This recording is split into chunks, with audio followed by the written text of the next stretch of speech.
Startup ENT. Alright, man. This Startup TV, the Raw Cuts, you know what I'm saying? Startup ENT, what's up? We got Rico in the building from Meticulous Made and Dope House Dynasty and ENT. Alright, man. So, for people who don't know you, give us a little background. What's up, man? I'm Big Ricco. Most people should know, but if they don't, I'm just a humble artist, man. That just with real humble beginnings, and still, man, and just in the mix. Just another one does the same shit that everybody else does. Try to make a rhyme, go home, take a shit in the shower, call it a day. Try to do it again the next day. You know what I'm saying? I've just been blessed that my music has been able to take me to different heights. And because of it, I was first signed to Deep Entertainment, which allowed me to work with a lot of different artists and a lot of different producers in the industry, and opened doors for me. And now I'm working with Dope House, and of course, and that entails a lot of the people that I fuck with, Low G, Sal Max, which is like my brother and a mentor. Everybody else, man, Hyman Payne, Juan Gotti, just everybody, man. It's been a real blessing. And that's pretty much how Big Ricco came to be, man. Just a humble servant, freestyling at parties and shit that led to this. So, you stay at it, keep freestyling, keep doing it. You never know where it's gonna take you, man. Yeah, I got some questions about that. We'll ask about that later. Some people were asking some stuff. So how long you been doing this, man?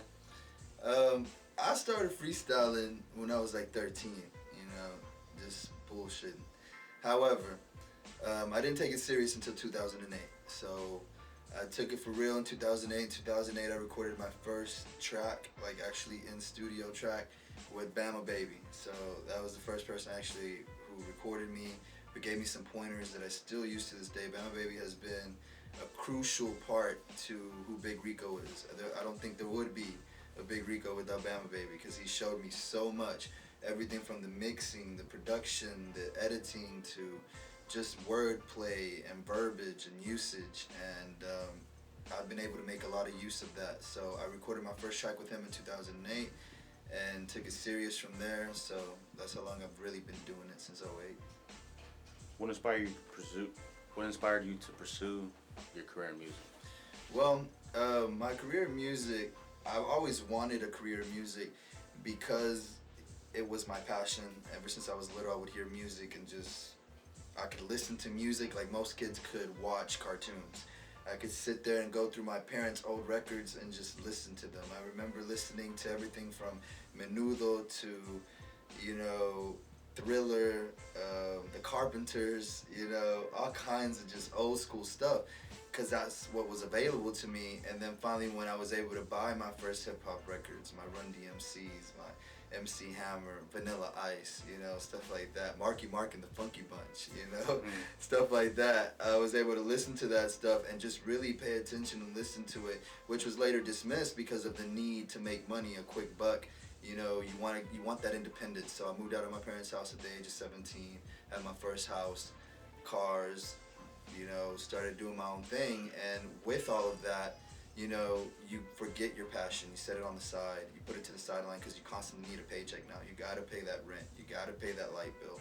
You got to feed your baby soon. You got all this stuff piles up. So I left my passion to the side, So I wanted to pursue it further, but never got the chance until in 2008, coincidentally, I injured myself as well on the job. I had a back injury. I suffered a back injury, so I had to have back surgery. And because I was laid up, not doing anything and still getting paid, I was blessed to be able to pursue my career in rap, and it's been great.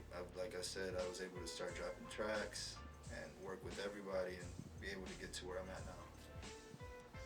So I know you don't just do music, man. What you got going on with 2V TV, formerly known as 2V's Young? Yeah, I've been blessed again to be able to work with the TV station. Amongst my travels and adventures, I was asked to appear as a guest on Hip Hop Headlines, so a lot of people know that show. And also a less known show was called Play. That was actually the first show that I was asked to be a part of. It was a show called Play, and from there I went to Hip Hop Headlines, and my wife Brooklyn was able to form a good friendship with Frinny, and because of that friendship that she formed, she was able to become the co-host for Hip Hop Headlines, and then of course later on, me and her came up with the idea for a show on the scene with Brooklyn, and kept working out. You know, with that, I became a cameraman. It's just all in need. You know, I think Wiz Khalifa said it best when he said that when you're in this business, you really make do with what you have. You really do, and in turn, that turns into million-dollar corporations. So with those needs in mind, I got tired of waiting for a photographer. I got tired of waiting for a video. I got tired of waiting for people to do things for me. So I went out and did it myself. And because of that, I was able to get my own TV show with On the Scene with Brooklyn. And that led to the people at the TV station seeing my creative sides, seeing what I could do in the editing department and the shooting department. And they liked all of that, so they hired me on as a creative consultant, and also to help them produce some of their ideas, give some of their shows, and to give them ideas for things. And it's been working out really good, man. Efren Rubio, who is my boss and becoming one of my mentors, he's been teaching me so much about everything, is just an amazing person. He's the person that hired me on and has given me this opportunity. So kudos to him, and thanks so much for the opportunity. I've been blessed to be able to do this, and now I'm fixing to start my own show, Hip Hop Now, which is also fixing to